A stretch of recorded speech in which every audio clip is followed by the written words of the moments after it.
The signal grew stronger over the next 3 days. Earth had received Jay's emergency beacon and sent a response. Using the Jinnaran communication array, which Jay had helped enhance, they established a basic text connection with his home planet. "They're sending a rescue ship," Jay announced to the gathered Jinnaran Council. "Estimated arrival in 2 weeks." The news brought mixed reactions. Some Jinnarans looked relieved. The strange mail would finally leave. Others, including Mira and Professor Lena, showed concern. "Just when we've discovered how much we can learn from each other," Mira said quietly. Council leader Saul stepped forward.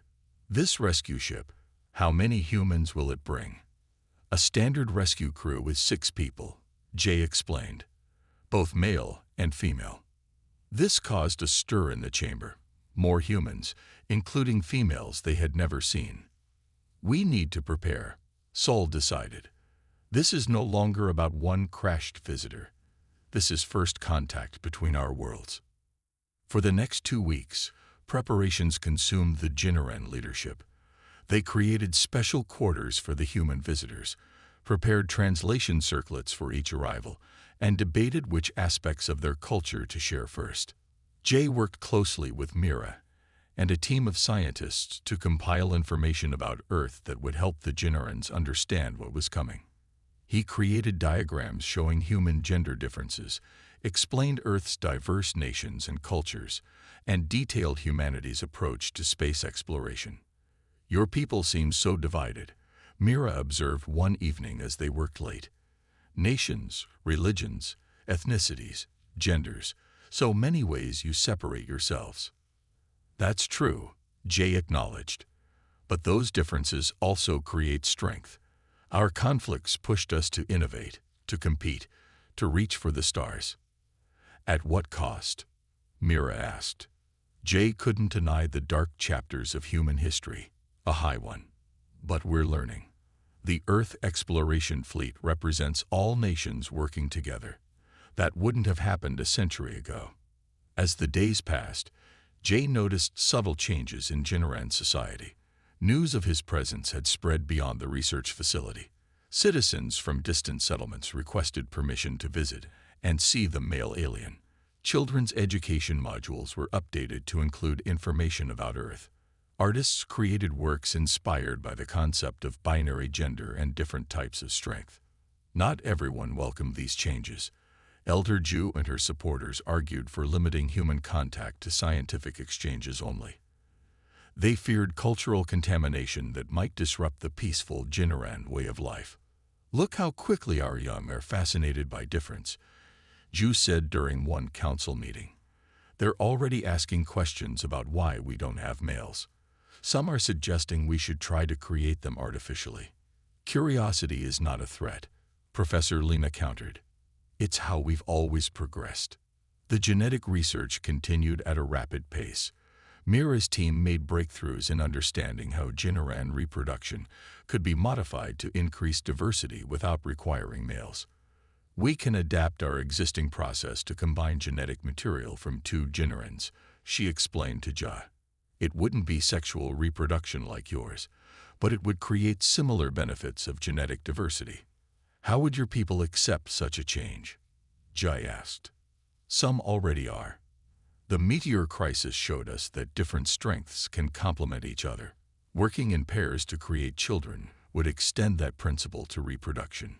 3 days before the rescue ship's arrival, Jay stood with Mira on an observation deck overlooking the vast Jinnaran landscape. The twin moons hung low in the sky, bathing the curved buildings and purple forests in silver light. "I'll miss this view," Jay said softly. "Will you return to Earth with the rescue ship?" Mira asked, trying to keep her voice neutral. Jay turned to her. "I need to report back, yes. But I've been thinking about what happens next. And Earth will want to establish formal relations with Jinnara. They'll send diplomats, scientists, cultural experts. And they'll need someone who understands both worlds to help guide the process." Mira's color shifted slightly, the Jinnaran equivalent of a blush. "Someone like you." "If the council approves," Jay said. I'd like to be part of the ongoing exchange. Your genetic crisis needs solutions. My people can help with that. And we can help Earth too, Mira added.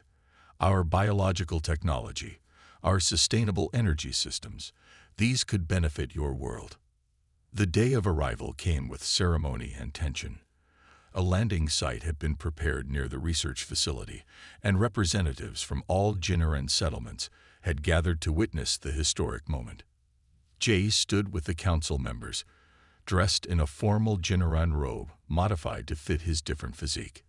He felt strange, no longer fully part of Earth, but not truly Jinnaran either. He had become something new, a bridge between worlds. The Earth ship appeared as a bright point in the morning sky, growing larger as it descended through the atmosphere. Unlike Jay's small exploration vessel, this was a full diplomatic cruiser, larger and more impressive than any Jinnaran craft. It's so angular, one Jinnaran child said, pointing at the approaching ship. The comet spread ripples of laughter through the crowd, easing the tension slightly. The ship landed with a gentle hum, settling onto the prepared platform. For a moment, nothing happened. Then a door slid open, and a ramp extended to the ground. 6 humans emerged, 3 male and 3 female. They wore the blue uniforms of the Earth Exploration Fleet, with insignia identifying their specialties. A doctor, 2 engineers, a diplomat, a biologist, and the captain. Jay stepped forward, feeling a strange mix of emotions. These were his people, yet after months among the Jinnarans, they looked almost as alien to him as he must have appeared to Mira that first day in the forest. The differences between the male and female humans seemed so obvious now, differences he had taken for granted all his life. He saw the Jinnarans watching with fascination, noting the variations in height, build, voice, and movement between the men and women. Captain Hana, a tall woman with dark skin and close-cropped hair, approached Jai first. "Lieutenant Jai," she said formally, "Earth Command is pleased to find you alive and well." "Thank you, Captain," Jay replied, then turned to the Jinnaran Council. "May I present Council Leader Sol of Jinnara." Sol stepped forward, her silver-flecked skin catching the morning light. "Welcome to our world," she said through her translator. "Your arrival marks a historic day for both our peoples." Captain Hana smiled. "We bring greetings from Earth and gratitude for your care of our lost explorer." As the formal introductions continued, Jay watched the reactions around him. The female humans drew particular attention from the Jinnarans, who had only known males through Ja. The human women's different body structure, higher voices, and distinct mannerisms fascinated them. "They're so different from each other," one young Jinnaran whispered loudly, "yet they're the same species." Elder Jew, standing nearby, no longer looked disapproving. The meteor crisis had shown her the value of difference, and now she watched the human delegation with thoughtful interest. After the formal ceremony, the humans and Jinnarans moved to a prepared gathering space for cultural exchange. Earth gifts were presented, samples of art, music, and science. The Jinnarans shared their own treasures, living sculptures that changed form, music that could be felt as well as heard, and demonstrations of their biological technology. Jay found Mira standing slightly apart from the crowd, watching it all. "What do you think?" he asked, joining her. "I think everything has changed," she replied. "In just a few months, our entire understanding of life in the universe has transformed." Jay nodded. "For Earth too. Your single-gender society will challenge many of our assumptions about biology and social structures. Will your people help us with our genetic crisis?" Mira asked. "I've already briefed Captain Hana. Earth will send geneticists, specialists in reproductive biology. If a solution exists, we'll find it together." As they spoke, a young Jinnaran approached them hesitantly. She looked from Jay to the human delegation, and back again. "Is it true," she asked, "that on Earth it takes 2 different types of people to create new life?" Jay smiled. "Yes, it's true. Male and female humans work together to continue our species." The young Jinnaran considered this. And does that make your bond stronger? Having to depend on someone so different from yourself. The question struck Jay deeply. He had never thought of human reproduction in those terms before, as a form of necessary cooperation between different types of beings. Yes, he said finally, I believe it does. As night fell on that historic day, humans and Jinnerans continued their exchanges. Seeds of cooperation had been planted. Scientific collaborations, cultural understanding, and solutions to the Jinneran genetic crisis. Jay stood at the edge of the gathering, watching his two worlds come together. In his crash landing on this strange planet, he had found not just a new species but a new perspective. Difference wasn't just something to be tolerated. It was essential for survival, for progress, for life itself. The stars shone overhead, no longer barriers between worlds but bridges waiting to be crossed. The quiet of the violet forest broke with a thunderous crash. Metal tore through branches as the spacecraft plummeted from the sky.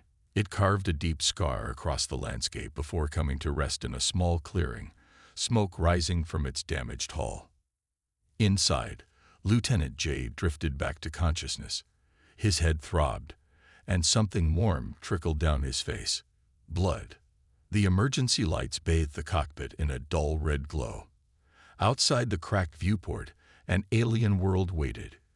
Trees with purple leaves swayed in a gentle breeze under twin moons. Navigation system failure, the ship's computer announced. Life support at 60%. Communication systems offline. Jay unbuckled himself from the pilot's seat, wincing as pain shot through his ribs. The mission was supposed to be routine. Chart the outer asteroid belt of this solar system and return to base. No one had mentioned this planet. It wasn't on any of their maps. Computer, where are we? Jay asked, pulling himself to the emergency medical kit. Unknown. Star charts do not match any in database. Great. Lost on an uncharted world with a broken ship. Jay cleaned the cut on his forehead and bandaged it. He checked the air quality outside. Breathable, but with higher oxygen levels than Earth. At least he wouldn't suffocate. 5 kilometers away, in a research outpost built into the side of a mountain, an alarm sounded. Mira looked up from her work, her silver-flecked skin catching the light as she moved to the monitor. What is it? She asked her research partner. Ty adjusted the controls on their atmospheric scanner. Something entered our atmosphere at high velocity. Too controlled for a meteor, too small for a natural body. Mira's 6 fingers tapped across the screen, zooming into the forest sector where the object had landed. Could it be one of ours? No, Ta shook her head. All Jinneran vessels are accounted for. This is something else. The two scientists exchanged looks. Their species, the Jinnerans, had never encountered another intelligent life form. Their entire history was one of isolation on their world, developing technology slowly but steadily. They had barely begun exploring their own solar system. We should inform the council, Ta suggested. Mira hesitated. Not yet. If we tell them now, they'll send security forces. This could be our only chance to make first contact without interference. She grabbed her field kit. Let's go now. We can take the small skimmer. Ta looked nervous but nodded. As the two most senior xenobiologists on Genera, they had trained for this possibility, even if no one truly believed it would happen. Meanwhile, Jay had forced open the damaged hatch of his ship. The air hit him first, sweet, almost like honey, but breathable. He climbed out, his boots sinking slightly into the soft purple moss that covered the ground. The forest around him was both alien and familiar. Trees reached toward the sky, but their bark was smooth and white, like polished marble. The leaves glowed faintly in the moonlight. He checked his personal communicator. No signal. The ship's long-range beacon was active, but it could be days or weeks before anyone picked it up.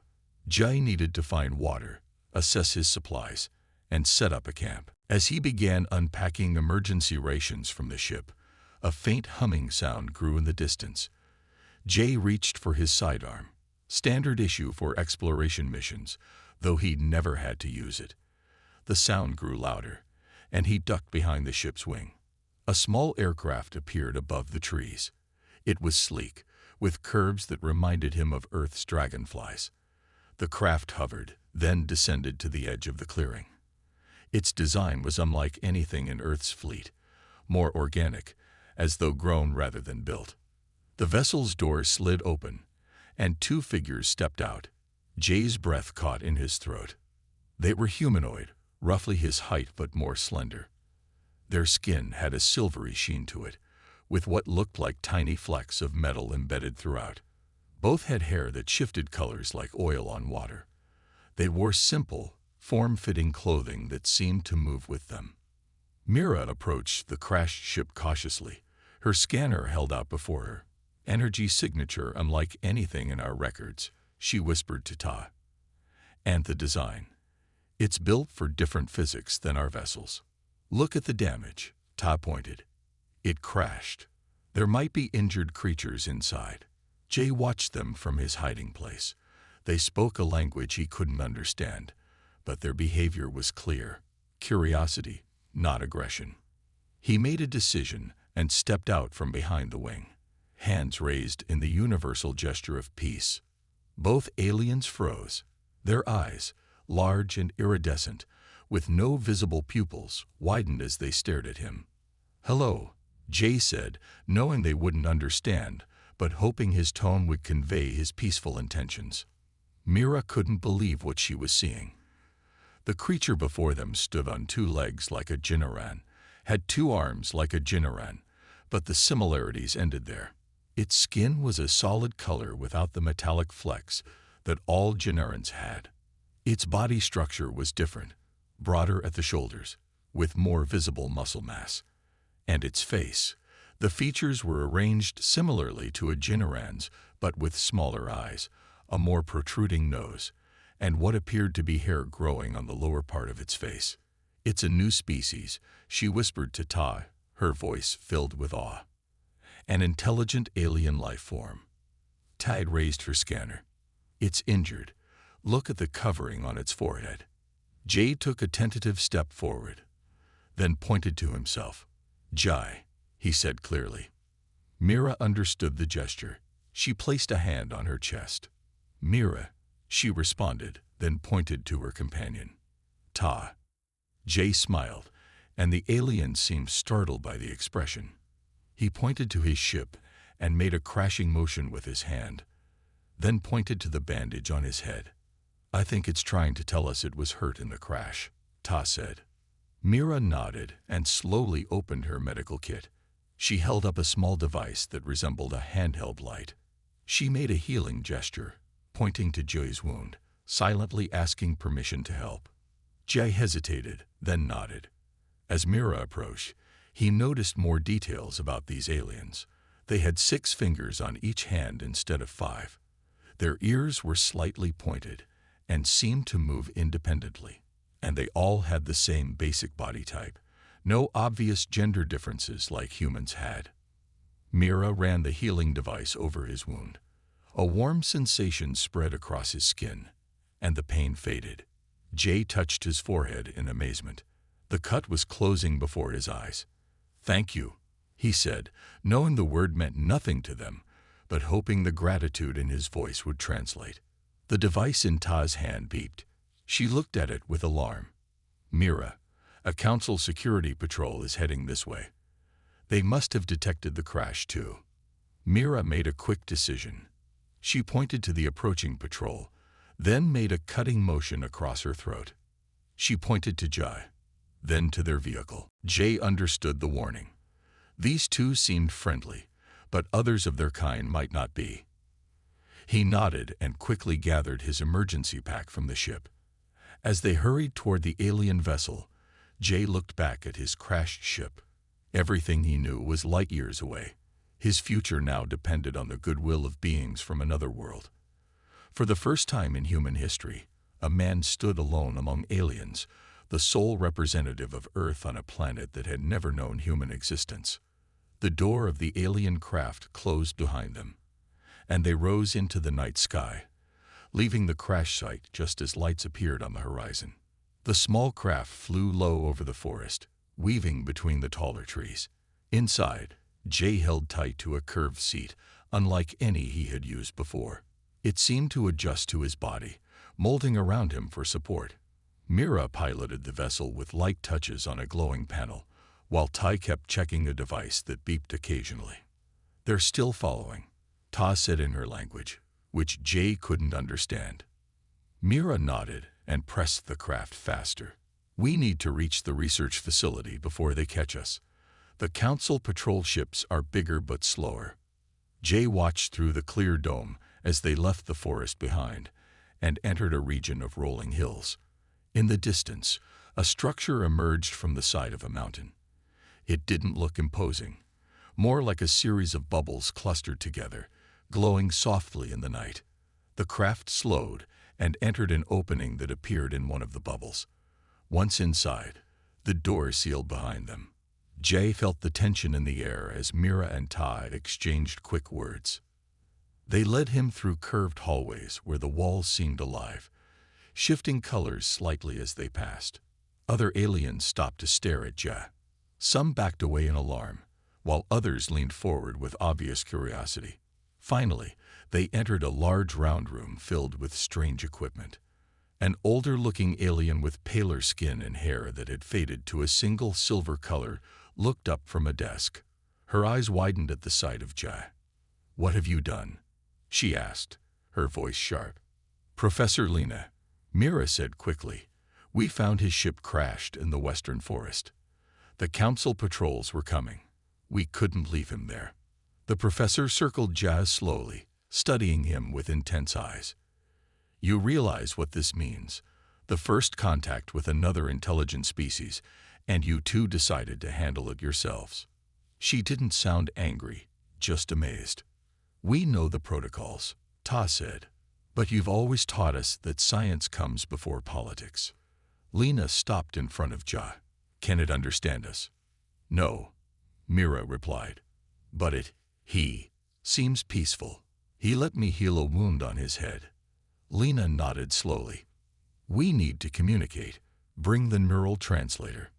Ty hurried to a cabinet and returned with a thin circlet made of a shimmering material. Lena held it up to Jay, pointing to her own head, then to his, making a talking motion with her other hand. Jay understood she wanted him to wear it. He hesitated, then nodded. Lena carefully placed the circlet on his head. It felt cool at first, then warm as it adjusted to fit perfectly. "Can you understand me now?" Lena asked. The words came through strange, like they were being spoken inside his own mind rather than heard with his ears. Jay's eyes widened. "Yes," he said, "I can understand you." The three Generans looked at each other in excitement. "It works," Ta exclaimed. "What are you?" Lena asked directly. "Where do you come from?" "My name is Lieutenant Jay," he replied. "I'm a human from the planet Earth. My ship was damaged while exploring the solar system, and I crashed on your world." Mira stepped forward. "Human? There are more like you." "Billions," Jay said. "Earth is home to over 8 billion humans." The concept seemed to shock them. Ta's hand went to her mouth. 8 billion. Our entire population is less than 1 billion. Lena guided Jay to a seat. "You must tell us about your world, your species. But first," she turned to Mira and Ta. "The Council will be here soon. They detected the crash just as you did." "We need to hide him," Mira suggested. "No," Lena shook her head. "That would only make things worse. We will present him as a scientific discovery and emphasize the peaceful nature of the contact." A chime sounded through the facility. Lena looked up. Too late. "They're here." The door slid open, and 5 Generans entered. They wore uniforms of a deeper blue than the clothes of the scientists. The one in front had elaborate patterns in her hair and carried herself with authority. "Professor Lena," she said coldly, "you are harboring an unknown entity that entered our atmosphere illegally." "Council Leader Saul," Lena replied calmly, May I present Lieutenant Jia, a human from the planet Earth. His arrival was accidental, a crash, not an invasion. Saul's eyes narrowed as she studied Jia. It looks similar to us, yet different. Jay corrected, standing up. I am male. The word didn't translate properly. The Jinarans looked confused. Male, Saul repeated. What does this mean? Jay realized with growing surprise that they genuinely didn't understand. On my world, humans come in two types, male and female. I am male. The room fell silent. The Jinarans stared at him with new intensity. Two types of the same species.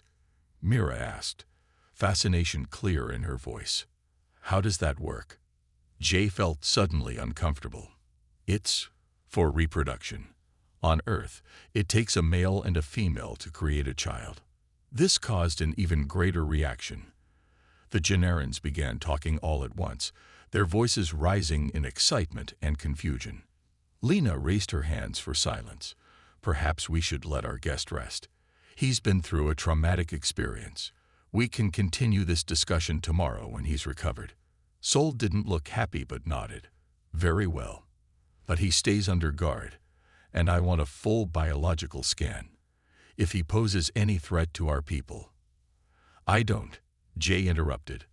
I just want to repair my ship and contact my people. We have protocols for peaceful first contact. As do we, Saul replied. But those protocols have never been tested. After Saul and her guards left, Mira showed Jay to a small room.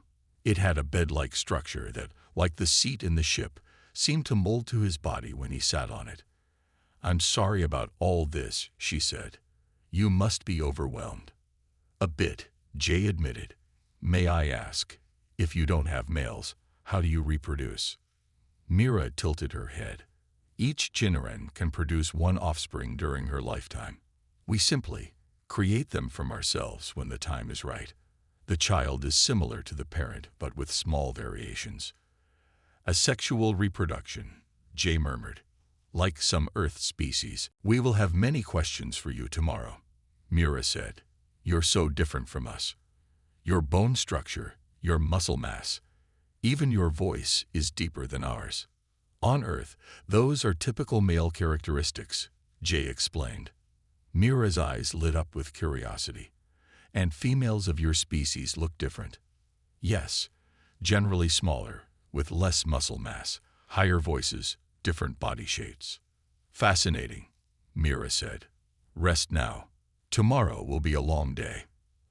After she left, Jay lay back on the strange bed.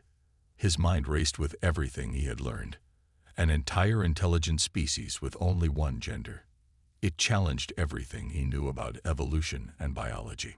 The next morning, Jay was brought to a large chamber where dozens of Jinarans waited. Some wore the blue uniforms of the council, others the simpler clothes of the scientists. All stared at him with undisguised curiosity. Saul stood at the center. Lieutenant Jay of Earth, the full council is gathered to hear about your world and your unusual biology. Jay stepped forward, aware that he represented not just himself, but all of humanity in this first contact. Before I begin, he said, I want to thank you for your help after my crash. On Earth, we believe in peaceful cooperation between different peoples and species. Yet you carry a weapon, Saul pointed out, gesturing to the blaster still holstered at his side. For protection during exploration of unknown territories, Jay explained, not for aggression. An older council member stepped forward. Show us what you look like. Remove your coverings. Jay hesitated. I can remove my jacket and shirt, but not all my clothing. That would be inappropriate in my culture. This caused murmurs among the Jinarans, but Saul nodded. Jay removed his jacket and shirt, revealing his muscular upper body. The murmurs grew louder. He's so different, someone said. Look at the muscle structure. And the hair pattern on his chest and arms. The skin, no metallic flecks at all. Jay felt like a specimen under a microscope, but he understood their reaction. To them, he was as alien as they were to him. Tell us about Earth, Sol commanded when the noise died down. Tell us about these males and females and how two types of the same species can exist. As Jay began to explain human biology and society, he noticed the different reactions among the Jinarans. Some looked fascinated, others disturbed, and a few seemed almost afraid. This single difference, the existence of two sexes instead of one, challenged their entire understanding of intelligent life. The cultural shock had only just begun for both sides. Over the next 3 weeks, Jay slowly became part of life at the research facility. The council had decided he could stay under the supervision of Professor Lena and her team while they learned from each other. They provided him with quarters, food that his system could tolerate, and access to certain areas of the facility. Each morning, Jay would meet with Mira for language lessons.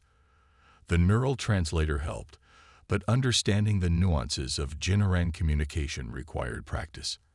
Their language had no gendered pronouns, no concept of husband or wife, and used different words for family relationships than humans did. So all Jinarans can have one child in their lifetime? Jay asked during one session.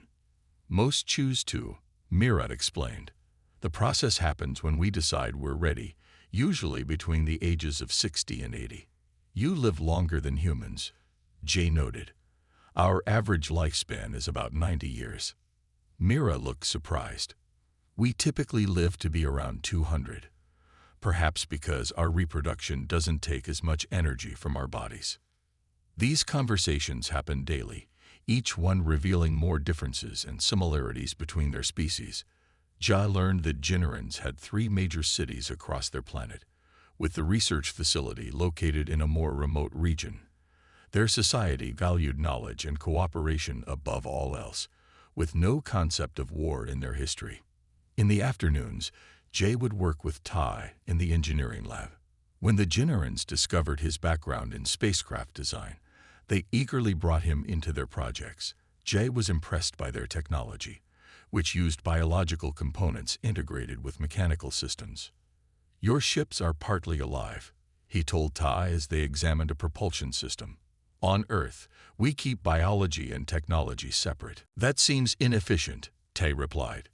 Living systems already know how to repair themselves, convert energy, and adapt to new conditions. Jay couldn't argue with that logic.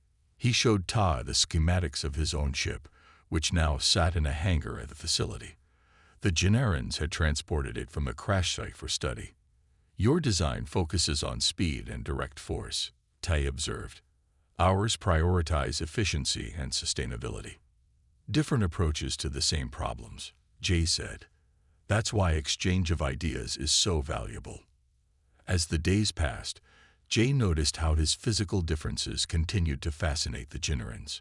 His greater upper body strength became particularly useful when they needed to move heavy equipment. Once, when a power cell needed replacement, Jay lifted it easily while 3 Jinarans had struggled with it. Your muscle structure is remarkable, Professor Lena commented after watching this display. In our species, physical strength varies little between individuals. On Earth, males are typically stronger than females, Jay explained. It's a biological difference that evolved over time. And this causes no conflict? Lena asked. Jay hesitated. Sometimes it has throughout our history, but we've learned that different strengths complement each other. Physical strength is just one kind of strength. Not all Jinarans welcomed Jay's presence. A group of council members led by Elder Jew made their disapproval clear. They limited his access to information about Jinaran defense systems and communications networks. Jay understood their caution. He would expect the same from Earth authorities if an alien landed there. One evening, as Jay ate dinner with Mira in the facility's communal area, Elder Jew approached their table. The council has concerns, she said without greeting. You spend too much time examining our technology. Mira started to protest, but Jay spoke first. I understand your concerns, Elder. In your position, I would feel the same, but knowledge exchange benefits everyone. I shared everything about my ship's systems with your engineers.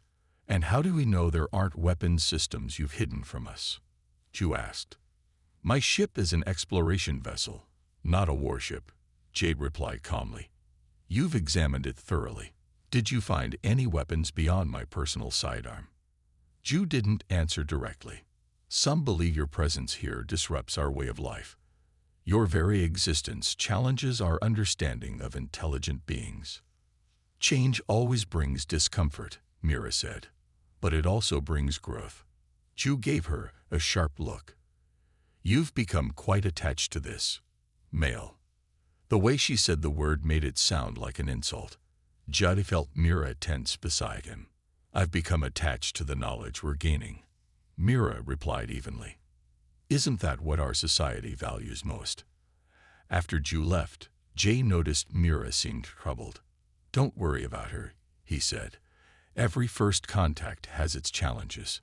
It's not just that, Mira said quietly. I've been analyzing your genetic material, comparing it to ours. And there are similarities I didn't expect. Our basic genetic structure isn't that different from yours, despite our separate evolution. That's fascinating, Jay said. What does it mean? Mira glanced around to make sure no one was listening. It means I need to check something. Come to my lab tomorrow night, after most have retired. The next day passed slowly. Jay continued his usual routine, but his mind kept returning to Mira's mysterious request. When night came, he made his way to her lab as instructed. He found her sitting at a console, surrounded by holographic displays showing DNA sequences. She looked up when he entered, her expression serious. I've completed the analysis, she said. Jay, there's something wrong with our genetic structure. What do you mean? Our reproduction system, creating offspring from a single parent. It's causing our DNA to become less diverse with each generation. She pointed to one display showing a simulation. Look at this projection. Within 10 generations, genetic disorders will become common. Within 20, our species could face extinction. Jay studied the data. His knowledge of genetics was basic, but he could see the pattern she described. Has no one noticed this before? We've seen signs of increasing health issues in recent generations, but no one connected it to our reproductive method. She looked at him directly. Your DNA contains solutions we need. The way your species combines genetic material from 2 different sources creates stronger offspring. Sexual reproduction, Jay said. It's how most complex life on Earth works. It's more efficient than I realized, Mira admitted.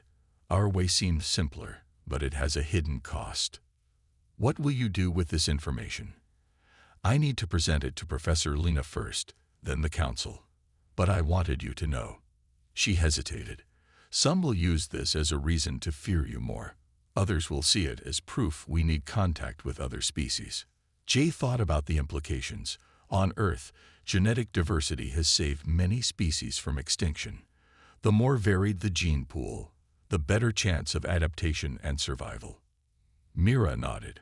Our isolation protected us from wars and conflicts like those in your history, but it may have doomed us in a different way. She managed a small smile. It seems we have things to teach each other. As Jay left the lab that night, he looked up at the unfamiliar stars. Somewhere out there was Earth, with its billions of humans living their binary gendered lives, unaware that they had just found a new ally in the cosmos, one facing a crisis that only diversity could solve. The next morning, Professor Lena called an emergency meeting. When Jay arrived, he found not only the research team but also Council Leader Saul and several other high-ranking generals. Mira has shared her findings with me, Lena began. If correct, they change everything about our future as a species. As Mira presented her research, Jay watched the faces of the council members. Some showed shock, others disbelief, and a few, including Elder Ju, looked angry. You based these dire predictions on the genetic structure of this alien, Ju demanded when Mira finished. I based them on our own genetic records, spanning back 20 generations, Mira replied firmly. The human's DNA merely showed me what to look for. Saul had remained silent until now. If you are right, we need solutions. What do you propose? We need genetic diversity, Mira said simply. We need contact with other species, exchanges of knowledge, new approaches to reproduction. We need, Jay added quietly, to embrace difference instead of fearing it. The room fell silent as his words sank in. The Jinaren future now depended on opening their isolated world to new possibilities, and it had taken the crash landing of a being they never imagined could exist to show them the way forward. The alarm sounded in the middle of the night, jolting Jay from sleep. Red lights flashed across his room as the facility's warning system activated. He grabbed the Jinaren clothing he'd been given, loose-fitting garments that adjusted to the wearer's body, and rushed into the hallway. Jinarans moved quickly through the corridors, their usual calm replaced by urgent efficiency. Jai spotted Mira directing a group of researchers. "What's happening?" he asked, reaching her side. "Meteor storm," she replied, her face tense. "A large cluster broke through our upper atmosphere. The main city is in its path." Jay followed her to the command center where Professor Lena and Council Leader Saul stood before a large display. The screen showed a swarm of fiery objects streaking through the night sky toward the largest Jinaren settlement. "Our defense systems are activating," a technician reported, "but there are too many objects to intercept them all." "We need to evacuate the western districts," Saul ordered. "How much time do we have?" 40 minutes until first impact," another Jinaran replied. Jay studied the trajectory data on the screen. Something seemed wrong about the pattern. "This isn't a natural meteor storm," he said. The room fell silent as all eyes turned to him. "What do you mean?" Lena asked. "The objects are too uniform in size and their pattern is too regular," Jay explained, pointing to the display. "Natural meteor clusters have random distribution. This looks like debris from an artificial source." Saul's eyes narrowed. "You think this is an attack from your people?" "No," Jay said firmly. "Earth doesn't know I'm here yet. But I've seen something like this before. It could be fragments from an old satellite or space station that finally broke up in orbit." "He's right," Mira said, checking the data. "The objects have metal alloys in them that match our early orbital platforms. The one we abandoned 200 years ago," Lena realized. "We never retrieved it because the technology was outdated." "It doesn't matter what it is," Elder Jew snapped, entering the room. "What matters is protecting our people." Jay stepped forward. "Your current evacuation plan won't work. You're moving people away from the impact zone, but not accounting for the secondary dangers." "What secondary dangers?" Saul asked. "Fires from impacts, building collapses, debris clouds that will block air filtration systems."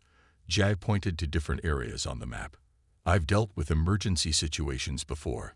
You need to establish underground shelters here, and here. Set up medical stations at these locations, and create fire breaks around these sectors." The Jinarans stared at him. Elder Jew looked ready to object, but Saul raised her hand. "Do it," she ordered. "Implement his suggestions immediately." Teams dispersed to carry out the new plan. Judd worked with Mira to coordinate the emergency response, using the communication systems to direct Jinaran crews across the city. "How did you know all this?" Mira asked as they worked. "Military training," Jay replied. "On Earth, we prepare for disasters, both natural and man-made." "Because you have wars," she said, not as a criticism but as an observation. "Yes, war taught us hard lessons about survival and crisis management." Joe checked another display. 20 minutes until impact. "We need to get to the city to help on the ground." Saul overheard him. "That's too dangerous. You should remain here." "With respect, Council Leader, I can be more useful there. My physical strength might help with rescue efforts." After a moment's hesitation, Saul nodded. "Take the fast transport with the medical team." 10 minutes later, Jay found himself in the heart of the largest Jinaran city. Unlike human cities with their straight lines and right angles, this one flowed in organic curves. Buildings spiraled upward like giant shells or flowers.